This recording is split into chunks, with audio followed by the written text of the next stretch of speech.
life is magical. It is so magical. But the thing about magic is that if you're not paying attention, you will miss the magic of life. And by magic of life, I mean those mundane and fleeting moments that are beautiful. For example, this morning, my daughter, Betty, was blowing kisses into my coffee cup in order to make it taste better. And she does funny things like that all the time. She's 5 and she's super cute. And she's hilarious.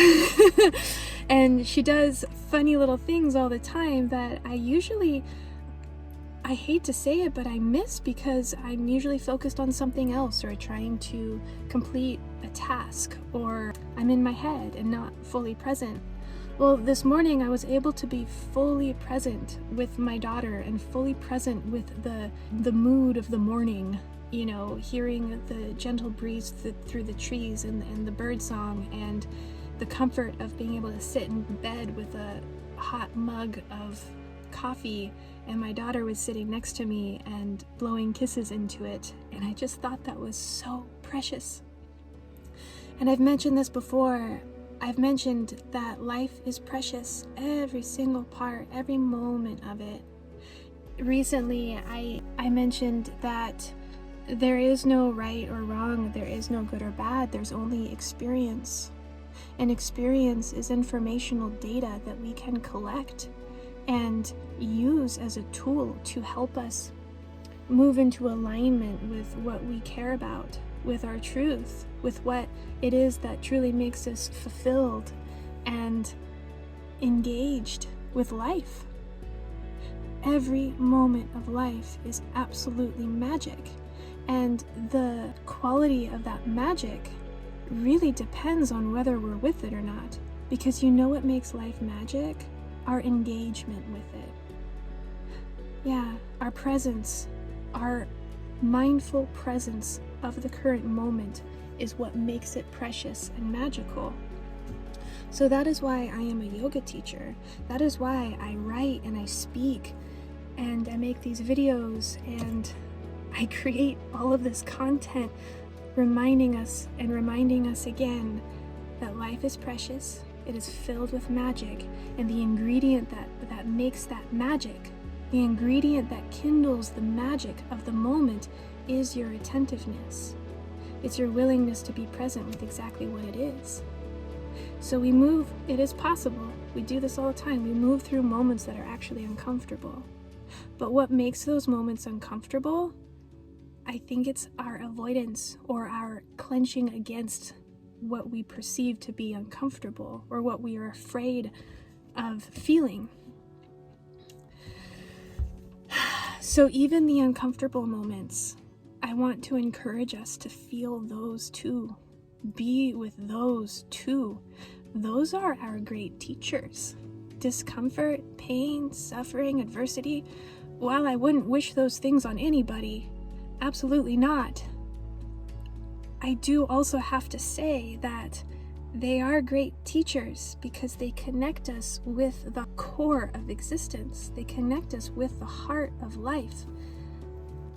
The heart of life exists in beautiful moments, and the heart of life exists also in the painful moments. And sometimes it's our willingness to be with the pain that allows us to be open and willing to be with the beauty too. Sometimes when we avoid those uncomfortable experiences in life, we shut ourselves off from the beauty as well. So I really want to encourage us to be with it all. Moment by moment by moment, step by step by step, breath by breath by breath, be with it all, right here and right now. The quality of your attention, the quality of your attentiveness with this moment now determines the magic that you experience in this life. So be with the magic of life. And you be with the magic of life by being attentive with it, by being present with it, by being accepting and allowing and forgiving and curious and open-minded about it, moment by moment by moment, breath by breath by breath. Yeah. Be with the discomfort and be with the beauty. Being with discomfort, being able to support ourselves, nurture ourselves as we move into engagement with discomfort is a skill. Being able to face painful, tight, tense, anxious, uncomfortable situations and uncomfortable moments is a skill. It is a skill to be able to support ourselves as we move into discomfort. And the more we develop that skill, the more we are able to open ourselves up to the beauty of life as well. So it's up to you. Your experience of life is up to you. You decide. You decide how deeply you want to be with the magic and the preciousness of life. And you decide by your willingness to be with it all just as it is, the discomfort and the beauty, the adversity and the ease. And as you acquire this skill of being with discomfort and nurturing and supporting yourself as you face it, you can begin to learn that you have an ability to bring ease into challenge, to bring forgiveness into adversity, to find the beauty in the pain. It's all connected. It's all connected. So when we move about life with this binary, dualistic way of looking at life, this dualistic attitude towards life, it's either one or the other. It's either beautiful or it's painful. It's either sad or it's happy. We're setting ourselves up for a life of misery because we will constantly be avoiding the discomfort and chasing the happiness. And that avoidant chasing way of living breeds stress. It breeds stress. So when we can acquire the skill and build the skill of facing uncomfortable situations, holding our own hand through all of that and nurturing ourselves as we move into adversity, we can build that skill, open ourselves up to being with beauty, understand that there is courage inside fear, there is beauty inside sadness, there is ease inside challenge, there is forgiveness inside adversity. When we can find and realize that it's all one and it's all connected, that's when we can relax into the flow of living life, taking it all as it comes with equanimity.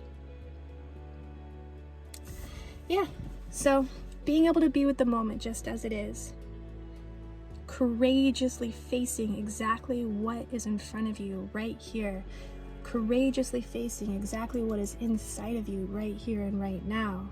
There might be restlessness, there might be anxiousness, there might be grief, there might be loss, there might be deep, deep heartbreak and pain. I feel that. It's intense.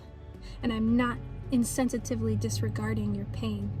No, I'm not. I care for your pain. And I want to remind us all to remember to care for our pain too by accepting it, acknowledging it, naming it, holding it, caring for our bodies and nurturing our bodies as we move into falling in love with our state exactly as it is. And as we tunnel deep down into our state exactly as it is, we reach the heart of ourselves. We reach the junction where the heart of ourselves engages with life. We reach that intersection between the heart of ourselves and our engagement with life. We reach that intersection between the heart of ourselves and the magic of life. So being able to touch into the magic and the preciousness of life is all about being able to tunnel deep down into the heart of our sensation at this present moment with courage and forgiveness and openness.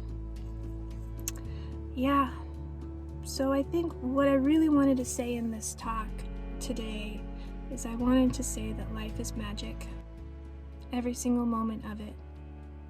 But we have to be there for the magic. We have to notice the magic. We have to train our minds to be able to notice the magic when it occurs. And the more we notice, the more we can engage with it, the more we can begin to create it. Yeah, we can create magic. Yeah. In yoga, that's called pranayama. Pranayama. Control of prana. Control of a life force energy. And yogis realized that the breath is the gateway to controlling life force energy, because your respiration process is one of the few processes in your physicality that you can actually engage and control. It's not that easy to control your heartbeat. It's not that easy to control your digestive process. But respiration can be controlled with our will and our intent. So we begin to practice pranayama by beginning with the breath control. And once you realize that you can use your will and your intent to control the breath,